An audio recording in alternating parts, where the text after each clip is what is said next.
1873, a hotly contested governor's race led to a bloody eruption of racial violence that would change the way America's federal government addressed hate crimes. History would call this incident the Colfax Riot, but Colfax residents and historians feel the name doesn't accurately describe what happened.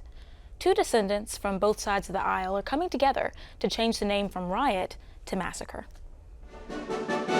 Post-Civil War America was a period of significant transformation, also called the Reconstruction era. The country was trying to integrate former slaves into a white society, and it wasn't going smoothly. In 1873 Colfax, Louisiana, tensions were high. A disputed gubernatorial election between a Democrat and a Republican erupted in violence. It left anywhere from 60 to 150 African Americans dead, and 3 white men dead as well. The Supreme Court wouldn't charge the 97 white men responsible, limiting the legal consequences for hate crimes in the future. The incident was recorded as the Colfax Riot, with little context as to what actually happened. A marker was put up in front of the Grant Parish Courthouse in the 50s. It had 2 sentences. That marker up there is a lie. I remember those words distinctly as a little boy, hearing that sign was a lie. I read about the marker, saw the picture of the marker, and that led me on a journey to try to get the marker taken down. That was when I was working at the LSU Med School. Avery Hamilton and Dean Woods are an unlikely team. Both are descendants of a history they were never taught. Growing up here, I knew it as the Colfax Riot, because that's what the marker that was put up in 1951 said, Colfax Riot. And as I grew up, there was no one ever really discussed the marker here. Like it was if it was spoken of in Colfax at all. I knew nothing about the massacre in school or in my family.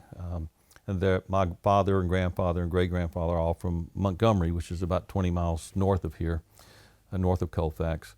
So I didn't know anything about it growing up. And so about 4 years ago, I read the book Red River by Lalita Tatamy, and which was a fictionalized account of the massacre. Old family records and newspaper clippings revealed that they were both related to participants of the incident.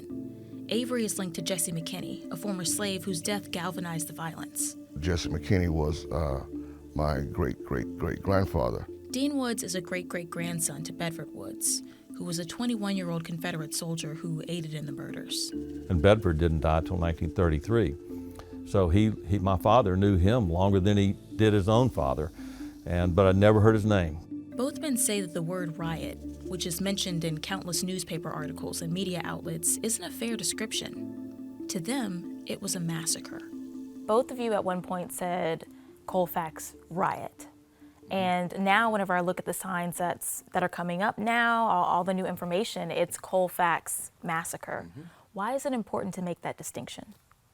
When you look throughout the African American history, particularly during the Reconstruction era, those times after the Civil War, in every instance where there was some conflict with blacks, they always characterized it as a riot.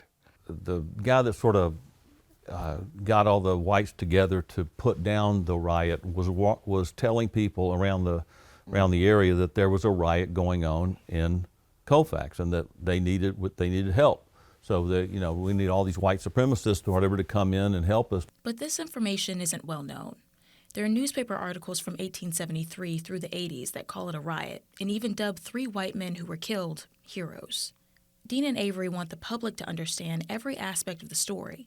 So now the two are working together to do that, starting with the marker. On May 15th, 2021, we had a big group here, and Avery's brother owns a construction business, and he came and took it down, and we videoed it, and we all clapped when it came down. And Avery wasn't there because he was not doing a funeral that day, but his wife was there, Constance, and so she kind of told me what was going on with Avery, and so the next day I got the chance to talk to Avery, and we began our journey to work on the memorial. The memorial is the next step. Dean and Avery worked to get the full story of the Colfax Massacre in writing on a big memorial, It's not the exact location of the incident, but it's directly in the heart of the town. As descendants, I mean, what do you hope to gain from putting this up? What do you guys want the public to know? We want the public to know the truth, first of all, and we want to memorialize the men that were massacred. There was nothing put up in memory of the men who were simply trying to live out their newly given rights. And this isn't about blame, by the way. This is about Absolutely. reconciliation. And, Absolutely. And nobody here did anything. Nobody that's alive today was doing anything back then.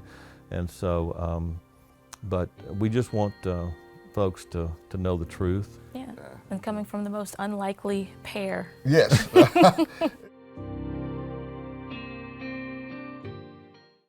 If you'd like to see the unveiling of the memorial, there will be a special ceremony in Colfax next Thursday on April 13th at 11 a.m. The governor will be there to see the big reveal.